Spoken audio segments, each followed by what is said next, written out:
శ్రీమాత్రే నమః.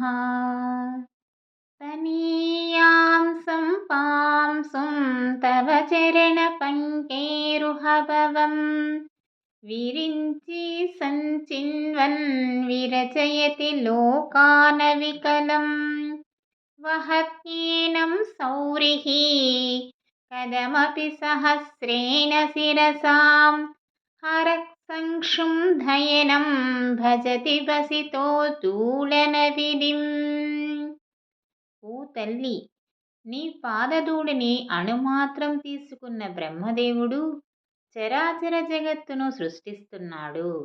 అతల వితల సుతల రసాతల మహాతల పాతాళ మత్స్యలోకాలనబడే అధోలోకాలను, భూలోక భువర్లోక సువర్లోక మహాలోక జనలోక తపోలోక సత్యలోకాలనబడే ఊర్ధ్వలోకాలను, మొత్తం 14 లోకాలను సృష్టిస్తున్నాడు. అలాగే విష్ణువు తన 1000 తలలతో ఈ భూమిని మోస్తున్నాడు. దానినే ఈశ్వరుడు శరీరమంతా భస్మంగా ధరిస్తున్నాడు.